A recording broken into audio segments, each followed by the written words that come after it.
नमस्कार दोस्तों, स्वागत है आपके अपने YouTube चैनल एचपीजी के विद विक्की में। आई होप सब बढ़िया होंगे और अपनी तैयारी को अच्छे से कर रहे होंगे। आज हम इस वीडियो में एचपी पटवारी का मॉक टेस्ट करने वाले हैं, जिसमें हम ज्योग्राफी का प्रैक्टिस नंबर 11 करने वाले हैं। इस जो टॉपिक जो रहेगा वो topic pressure and winds excluding jet stream and western cyclone disturbance and related figures के एमसीक्यूज को डिस्कस करेंगे। सबसे पहले हम ज्योग्राफी के सेक्शन को टॉपिक वाइज से कंप्लीट कर लेंगे। फिर इसके बाद धीरे धीरे हम हिस्ट्री की तरफ आएंगे। हिस्ट्री के बाद हम फिर पॉलिटिकल साइंस के साइड आएंगे और फिर साइंस के बारे में हम एमसीक्यूज को डिस्कस करेंगे। तो बिना देरी के साथ हम शुरू करते हैं फर्स्ट क्वेश्चन से। फर्स्ट क्वेश्चन क्या कहता है कि समताप रेखाएं क्या दर्शाती है। तो समताप रेखाएं जो दर्शाती हैं आपकी वो समान वायुदाब दर्शाती हैं। तो इसका राइट आंसर हो जाएगा आपके पास ऑप्शन सी, समान वायुदाब। नेक्स्ट क्वेश्चन कि वायुदाब का एसआई मात्रक क्या है। तो वायुदाब का एसआई मात्रक जो है वो आपका पास्कल है। तो इसका राइट आंसर हो जाएगा आपके पास ऑप्शन भी पास्कल। नेक्स्ट क्वेश्चन कि समुद्र तल पर सामान्य वायुदाब कितना होता है। तो समुद्र तल पर सामान्य वायुदाब जो होता है वो आपका 1013.25 HPA होता है। नेक्स्ट क्वेश्चन कि वायुदाब का मापन यंत्र क्या है। तो वायुदाब का मापन यंत्र जो है वो आपका बैरोमीटर है। तो इसका राइट आंसर हो जाएगा आपके पास ऑप्शन सी, बैरोमीटर। नेक्स्ट है कि वायुदाब ऊंचाई के साथ किस प्रकार बदलता है। तो वायुदाब ऊंचाई के साथ आपका घटता है। तो इसका राइट आंसर हो जाएगा आपके पास ऑप्शन भी, घटता है। नेक्स्ट क्वेश्चन है कि विषुवत रेखा पर वायुदाब होता है। तो विषुवत रेखा पर वायुदाब जो होता है वो आपका निम्न होता है। तो इसका राइट आंसर हो जाएगा आपके पास ऑप्शन भी, निम्न। 30 डिग्री अक्षांश पर पाया जाता है। तो 30 डिग्री अक्षांश पर क्या पाया जाता है। तो ये पाया जाता है आपका उच्च दाब। तो इसका राइट आंसर हो जाएगा आपके पास ऑप्शन भी, उच्च दाब।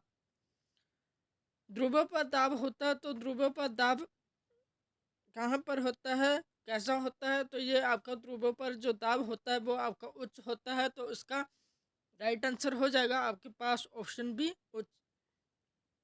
नेक्स्ट क्वेश्चन है कि पवनें चलती हैं। तो पवनें कहाँ से कहाँ तक चलती हैं। ये पवनें जो हैं ये उच्च से निम्न दाब की ओर चलती हैं। तो इसका राइट आंसर हो जाएगा आपके पास ऑप्शन ए, उच्च से निम्न दाब की ओर।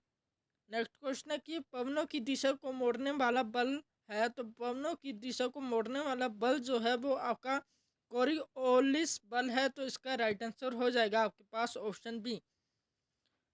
कोरियोलिस बल किसके कारण उत्पन्न होता है। तो ये उत्पन्न होता है पृथ्वी की घूर्णन गति के कारण। तो इसका राइट आंसर हो जाएगा आपके पास ऑप्शन बी। नेक्स्ट है कि उत्तरी गोलार्ध में पवनें किस दिशा में मुड़ती हैं। तो उत्तरी गोलार्ध में पवनें जो मुड़ती हैं वो दाईं ओर मुड़ती हैं। तो इसका राइट आंसर हो जाएगा आपके पास ऑप्शन ए, दाईं ओर।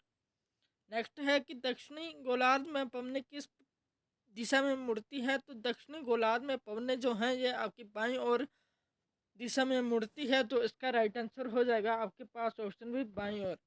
नेक्स्ट है कि भूमध्य रेखा निम्न दाब पेटी को क्या कहता है। तो आपका भूमध्य रेखीय निम्न दाब पेटी को आपका इक्वेटोरियल लो कहते हैं। तो इसका राइट आंसर हो जाएगा आपके पास ऑप्शन बी। नेक्स्ट है कि घोड़ा अक्षांश किस अक्षांश पर पाए जाते हैं। तो ये पाए जाते हैं आपके 30 डिग्री अक्षांश पर। तो इसका राइट आंसर हो जाएगा आपके पास ऑप्शन सी। नेक्स्ट है आपके पास कि डोलड्रम क्षेत्र स्थित है। तो डोलड्रम क्षेत्र जो है यह आपके 0 डिग्री के पास स्थित है। तो इसका राइट आंसर हो जाएगा आपके पास ऑप्शन ए। व्यापारिक पवनें चलती हैं। तो व्यापारिक पवनें जो चलती हैं वो 0 डिग्री से 30 डिग्री की ओर चलती हैं। तो इसका राइट आंसर हो जाएगा आपके पास ऑप्शन ए। नेक्स्ट है कि व्यापारिक पवनें उत्तरी गोलार्ध में होती हैं। तो व्यापारिक पवनें जो हैं ये नॉर्थ ईस्ट ट्रेड विंड्स कहलाती हैं। तो इसका राइट आंसर हो जाएगा आपके पास ऑप्शन ए। पछुआ पवनें चलती हैं। तो पछुआ पवनें आपकी 30 डिग्री से 60 डिग्री तक चलती है। तो इसका राइट आंसर हो जाएगा आपके पास ऑप्शन बी।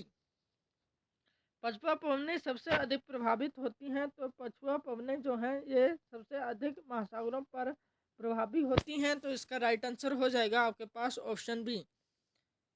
गर्जती चालीसें किस अक्षांश पर होती हैं, तो ये होती है आपकी 40 डिग्री से 50 डिग्री पर, तो इसका राइट आंसर हो जाएगा आपके पास ऑप्शन बी। चीखती पाँच किस अक्षांश पर चलती हैं, तो ये चलती है आपकी 50 डिग्री से 60 डिग्री पर। नेक्स्ट की ध्रुवीय पवनें चलती हैं, तो ध्रुवीय पवनें जो हैं ये आपकी 60 डिग्री से 90 डिग्री तक चलती हैं, तो इसका राइट आंसर हो जाएगा आपके पास ऑप्शन सी। स्थायी पवनें कहलाती हैं, तो स्थायी पवनें जो कहलाती हैं वो आपकी व्यापारिक पवनें कहलाती हैं, तो इसका राइट आंसर हो जाएगा आपके पास ऑप्शन ए। स्थल समीर चलता है, तो स्थल समीर जो चलता है वो आपका रात में चलता है, तो इसका राइट आंसर हो जाएगा आपके पास ऑप्शन बी रात। समुद्री समीर चलता है, तो समुद्री समीर जो चलता है वो आपका दिन में चलता है, तो इसका राइट आंसर हो जाएगा आपके पास ऑप्शन ए दिन में। पर्वत समीर चलता है, तो पर्वत समीर जो चलता है ये रात में चलता है, तो इसका राइट आंसर हो जाएगा आपके पास ऑप्शन बी। घाटी समीर चलता है, तो घाटी समीर जो है ये दिन में चलता है, तो इसका राइट आंसर हो जाएगा आपके पास ऑप्शन ए। फोन पवन चलती है, तो फोन पवन कहाँ चलती है, तो फोन पवन जो है ये अल्पस में चलती है, तो इसका राइट आंसर हो जाएगा आपके पास ऑप्शन ए। चिनुक पवन चलती है, तो चिनुक पवन जो है ये रोकी पर्वत माला में चलती है, तो इसका राइट आंसर हो जाएगा आपके पास ऑप्शन ए। मिस्ट्रिल पवन चलती है, तो मिस्ट्रिल पवन जो चलती है ये फ्रांस में चलती है, तो इसका राइट आंसर हो जाएगा आपके पास ऑप्शन ए। सिरोको पवन चलती है, तो सिरोको पवन जो चलती है ये सहारा से भूमध्य सागर की ओर चलती है, तो इसका राइट आंसर हो जाएगा आपके पास ऑप्शन ए। नेक्स्ट की हरमटन पवन चलती है, तो हरमटन पवन जो चलती है वो आपके सहारे से गिनी तक चलती है, तो इसका राइट आंसर हो जाएगा आपके पास ऑप्शन ए। लू चलती है, तो लू कहाँ चलती है, ये गर्मियों में उत्तर भारत में चलती है, तो इसका राइट आंसर हो जाएगा आपके पास ऑप्शन ए। पवन वेग मापने का यंत्र कौन सा है, तो पवन वेग मापने का यंत्र जो है ये आपका एनियोमीटर है, तो इसका राइट आंसर हो जाएगा आपके पास ऑप्शन सी। पवन दिशा मापने का अंतर क्या है, तो पवन दिशा को मापने का यंत्र जो है ये विंड वेन है, तो इसका राइट आंसर हो जाएगा आपके पास ऑप्शन ए। पवन दिशा का यंत्र कौन है, तो ये है आपका विंड वेन, तो इसका राइट आंसर हो जाएगा आपके पास ऑप्शन सी। यदि समताप रेखाएं बहुत पास पास हो तो पवन होगी, तो ये आपकी बहुत तीव्र होगी, तो इसका राइट आंसर हो जाएगा आपके पास ऑप्शन बी। यदि समताप रेखाएं दूर दूर हो तो पवन होगी, तो ये आपकी मंद होगी, तो इसका राइट आंसर हो जाएगा आपके पास ऑप्शन बी। चक्रवात के केंद्र में वायुदाब होता है, तो चक्रवात के केंद्र में आपका वायुदाब निम्न होता है, तो इसका राइट आंसर हो जाएगा आपके पास ऑप्शन बी। प्रति चक्रवात के केंद्र में वायुदाब होता है, तो ये होता है उच्च, तो इसका राइट आंसर हो जाएगा आपके पास ऑप्शन बी। उत्तरी गोलार्ध में चक्रवात में पवनें चलती हैं, तो ये चलती हैं घड़ी की विपरीत दिशा में, तो इसका राइट आंसर हो जाएगा आपके पास ऑप्शन बी।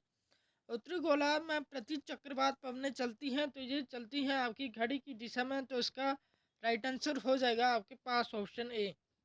उष्ण कटिबंधीय चक्रवात के केंद्र को क्या कहते हैं, तो उष्ण कटिबंधीय चक्रवात के केंद्र को आपका नेत्र कहा कहते हैं, तो इसका राइट आंसर हो जाएगा आपके पास ऑप्शन ए नेत्र। चक्रवात की तीव्रता मुख्यतः निर्भर रहती है, तो ये रहती है आपकी दाब प्रवणता पर, तो इसका राइट आंसर हो जाएगा आपके पास ऑप्शन बी। मानसूनी पवनें किस प्रकार की पवनें हैं, तो मानसूनी पवनें जो है ये मौसमी है, तो इसका राइट आंसर हो जाएगा आपके पास ऑप्शन बी। भारत में दक्षिण पश्चिम मानसून कब प्रारंभ होता है, तो भारत में दक्षिण पश्चिम मानसून जो प्रारंभ होता है ये जून में प्रारंभ होता है, तो इसका राइट आंसर हो जाएगा आपके पास ऑप्शन बी।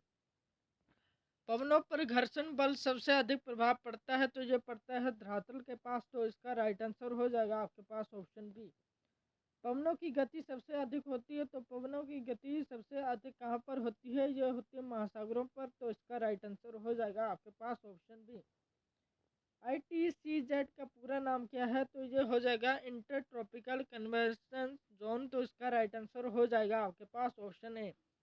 आज का अंतिम प्रश्न है कि ITCZ की स्थिति बदलती है, तो ये आपकी मौसमी से बदलती है। तो इसका राइट आंसर हो जाएगा आपके पास ऑप्शन बी।